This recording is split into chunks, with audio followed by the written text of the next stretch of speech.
Several northeastern states are set to witness rain and thunderstorms as rising temperatures trigger changing weather patterns.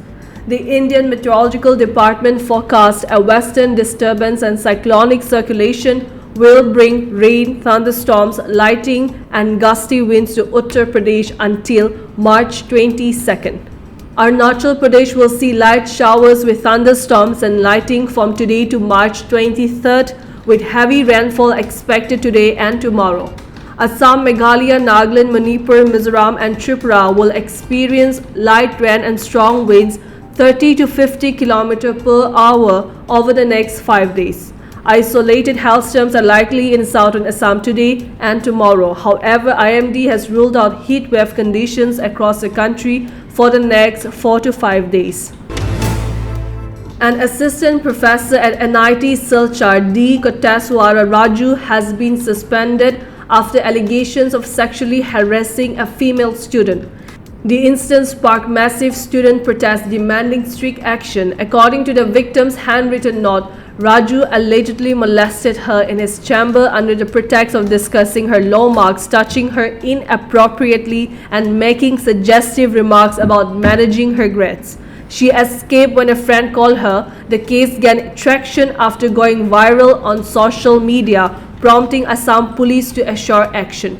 Students accused Raju of being a repeated offender, citing a similar 2021 case dismissed due to lack of evidence. Under pressure, NIT Silchar suspended Raju and launched an internal complaints committee (ICC) investigation under the Sexual Harassment of Women at Workplace Act.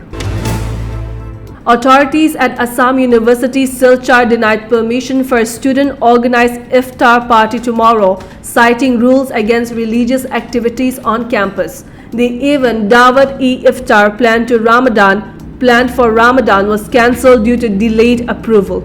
The university registrar stated in a handwritten note, "This office doesn't involve directly in religious matters and therefore cannot officially permit any religious activities inside the campus." As student organizer Arki Azad Chaudhary expressed respect for the institution policy, stating, "Rules are rules and we completely understand. Maintaining a secular space requires absolute neutrality, though some traditions blend in effortlessly while others don't fit the canvas." The Sudanese army has taken full control of the presidential palace in downtown Khartoum today, marking a major symbolic victory in its 2-year conflict with the paramilitary Rapid Support Forces (RSF). After months on the back foot, the army has recently regained territory in central Sudan, while the RSF has consolidated power in the west, pushing the country towards de facto partition.